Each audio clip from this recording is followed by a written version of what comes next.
दोस्तों, कैसे हैं आप लोग। आई होप आप लोग मस्त ही होंगे। तो आज का हमारा टॉपिक है परागण किसे कहते हैं। चलते हैं अपनी टॉपिक की ओर। परागण किसे कहते हैं, इसके प्रमुख प्रकारों का वर्णन कीजिए। परागण परागकोश में बने परागकणों का मादा पुष्प के वर्तिकाग्र स्टिग्मा तक पहुंचने की घटना को परागण पॉलिनेशन कहते हैं। परागण के पश्चात पुंकेसर और दल गिर जाते हैं। बाह्यदल या तो गिर जाते हैं या फिर फल के साथ चिरलंग रहते हैं। परागण के प्रकार।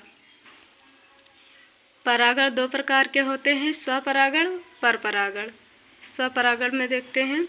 स्वपरागण सेल्फ पॉलिनेशन में एक पुष्प के परागकण उसी पुष्प अथवा उसी पौधे के किसी अन्य पुष्प के वर्तिकाग्र स्टिग्मा पर पहुँचते हैं।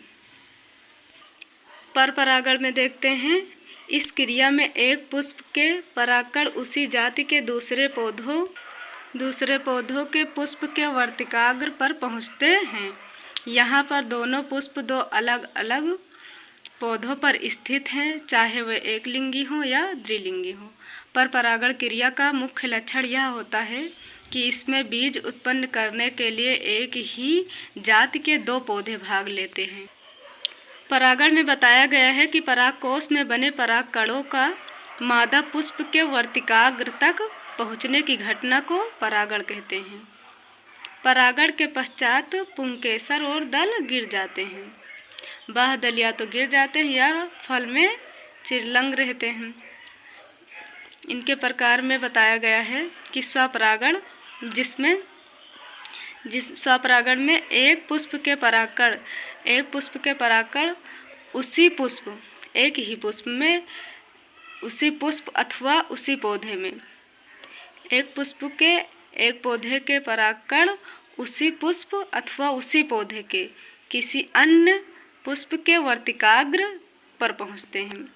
परपरागण में इस क्रिया में एक पुष्प के परागकण उसी जाति के किसी दूसरे पौधों के साथ, यहाँ पर बताया गया है कि उसी जाति के दूसरों पौधों के पुष्प के वर्तिकाग्र पर पहुँचते हैं। यहाँ पर दोनों पुष्प दो अलग अलग पौधों पर स्थित होता है। यहाँ पर दोनों पुष्प दो अलग अलग पौधों पर स्थित, स्वपरागण में एक ही पौधे में स्थित होता है। यहाँ पर दोनों पुष्प दो अलग अलग पौधों पर स्थित होता है। वह चाहे एक लिंगी हो या द्विलिंगी हो। परपरागण क्रिया का मुख्य लक्षण यह है कि इनमें बीज उत्पन्न करने के लिए एक ही जाति के दो पौधे भाग लेते हैं। तो आई होप आप लोग समझ गए होंगे। मिलते हैं नेक्स्ट वीडियो में, तब तक के लिए बाय बाय।